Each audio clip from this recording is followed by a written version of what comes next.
friends, and welcome to another episode of Piano TV. I'm Allysia, your host, and today I wanted to sit down and chat with you because I feel like we haven't done this a while, talking about problems that adult piano players face at the piano. And one that I wanted to approach in particular today is the problem of practicing a lot without really progressing. So we're going to talk about 4 of the problems that I see that people face very often, and also 4 solutions so you're not stuck anymore. Let's get started. So here are the 4 reasons that you might not be progressing at the piano. Problem number 1 is that you are only learning one piece at a time.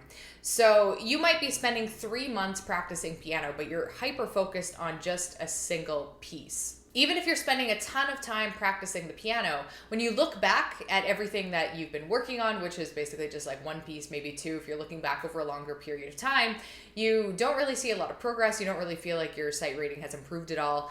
And it just seems like, what was all this time spent for? The second problem that I see, and this is probably the most common one, is that the pieces that you're learning are too difficult. Now, this is really linked up closely with the first problem where you're only learning one piece at a time. So what I see a lot of people do is pick a single piece of music that's really tough, like they pick a Chopin Nocturne, they pick the dream piece instead of like the, people who resist the little baby piano playing music. They don't want to do that stuff. They want to do the dream piece, the ultimate piece, the Chopin Nocturne. So they pick one song and one piece and they practice it for months at a time, and then they get stuck. When you pick a piece that's too difficult, you're going to be constantly feeling like every time you sit down and practice, you're grinding your way through it. And then when you get back to it the next day, it feels like you're starting from scratch. It feels like the needle is moving forward at a microscopic pace. In a totally different vein, the third problem that I see people face in terms of their progress is never really practicing a lot of pieces, but never really getting very far with them. This is the dabbler approach.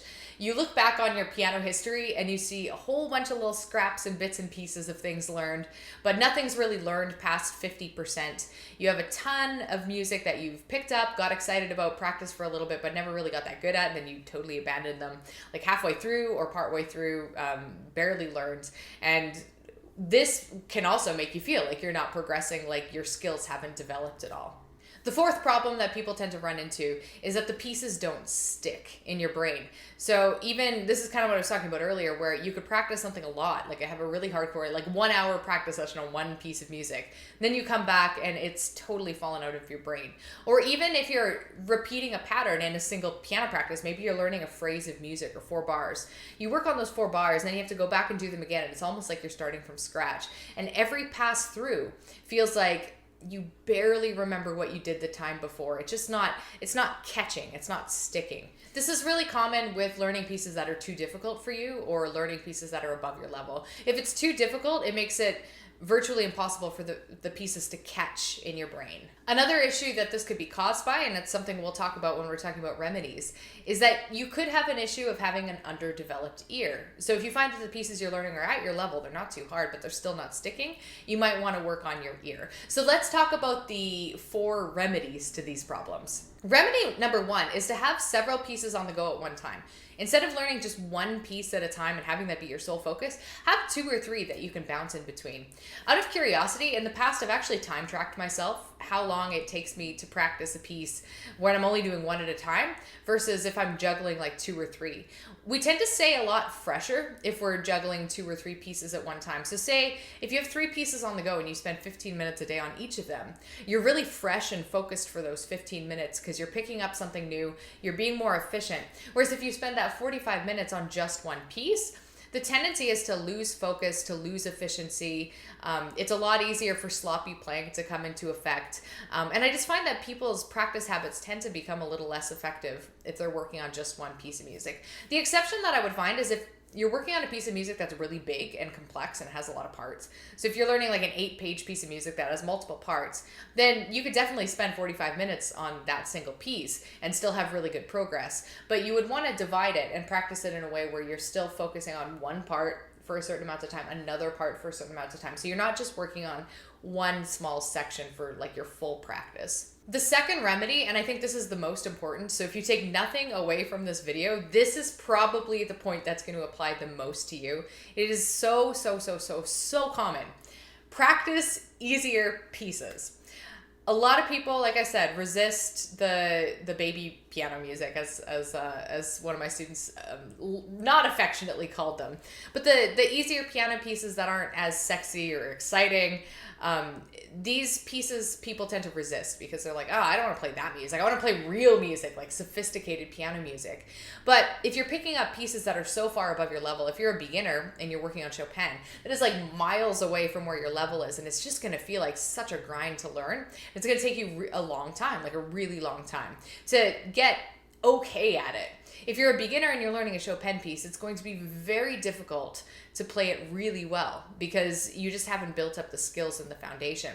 What I find is if this seems counterintuitive to a lot of piano students at like a beginner or intermediate level, but if you're playing easier pieces that are much more level appropriate. So if you've only been playing a year, I'm talking about like playing like method book pieces and stuff from the preparatory or grade 1 repertoire.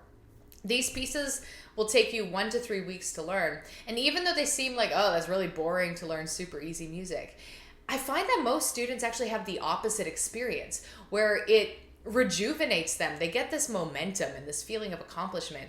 They're able to crank out like 6 to 8 pieces that are pretty well learned in an entire month versus like sort of half partially learning one piece of music in 1 month. That's much harder. You also make so much more rapid progress when you're reading, like on a sight reading level alone. If you're reading one piece of music for 3 months, you're not spending 3 months sight reading. You're spending a little bit of that time sight reading, and the rest of that time is spent memorizing because it's so difficult and you're trying to build it into your brain. But if you're learning 6 to 8 pieces a month, then that means that you're reading 6 to 8 pieces a month.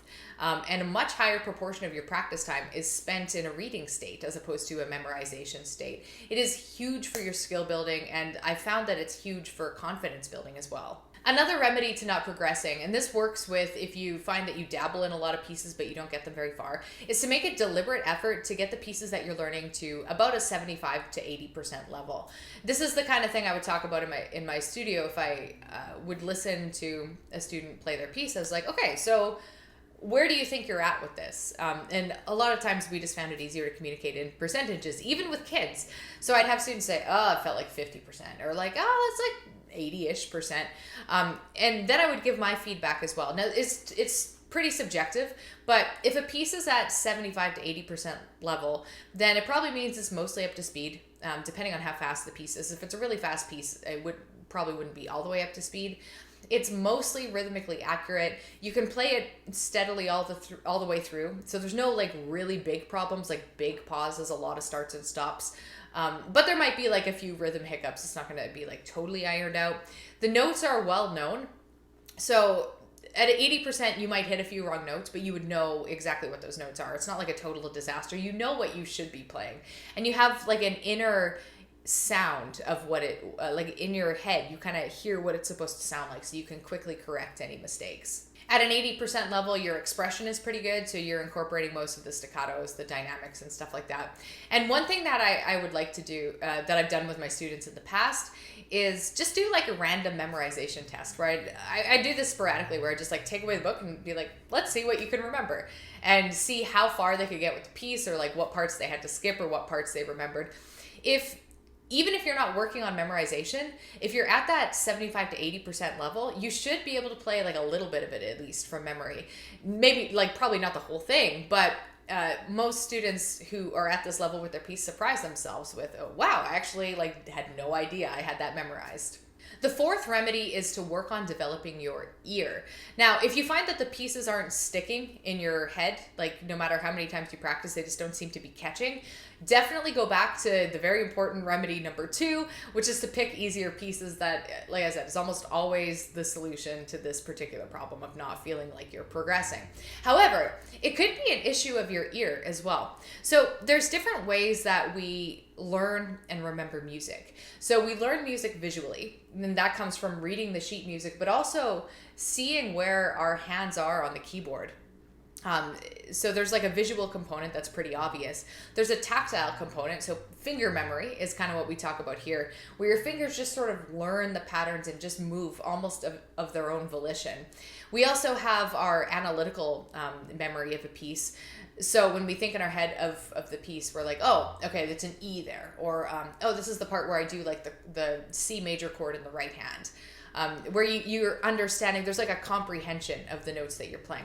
But the other aspect of it is your oral, like oral is an ear memory of the piece of music. And this would mean being able to hear it in your head without touching any keys on the piano. Can you hear the music in your head? And if you can't, so say you're learning a new phrase. It's a 4-bar phrase. You're just playing the right hand. You're playing the melody. You do 2 or 3 passes of it. If you stop playing the piano, can you hear what you just did 2 or 3 times? Can you hear that phrase in your head? Do you have an oral memory of it? It's almost like ear memory is sort of like it leaves an imprint or an echo. So if you play something a couple times, is that imprint lasting in your head? Can you still hear it? And if you find that you can't, or there's like a gap or a black hole, then this is a really good indicator that you need to spend some time developing your ear. If you don't have that inner ear playback of what you're working on as you're going, that's akin to trying to learn how to play a piece of music without having any of the sheet music in front of you. It cripples your ability to properly digest and catch what you're learning. So this is something to pay attention to when you're practicing as well. Practicing piano is way more productive and fun when you're actually accomplishing things. And I know it might seem counterintuitive because you might think, well, if I learn a really complex piece of music, isn't that a way bigger accomplishment than learning a bunch of smaller little pieces? But the truth is that you don't really get momentum if you're just putting all of your eggs in one basket on one very difficult piece. And you're stunting your development of other skills like sight reading and stuff like that. So my students who tend to focus on building their skills with easier pieces, with like the occasional difficult piece strewn in there, but like alongside the easier pieces still, tend to have not only more of a sense of accomplishment, but the actual experience of accomplishing more. They get better. They notice that they get better. Their reading gets better. Their listening gets better, all of that. So I encourage you to try out some of these techniques, whichever remedy seems the most relevant for you, but it's probably number 2. I'm just going to say it. Anyway, thank you so much for watching this video. I hope you found it helpful. Let me know in the comments below if any of these resonate with you, if you feel like wherever you've been having hiccups or you've been getting stuck in your practice, if any of these seem like, oh yeah, that's me, or if there's a totally other different reason or problem that you're having, please feel free to share that below. I'd love to know. I like seeing where you guys are at and what problems you have because it allows me to teach more effectively. So anyway, thank you so much for watching, and I'll catch you in the next video.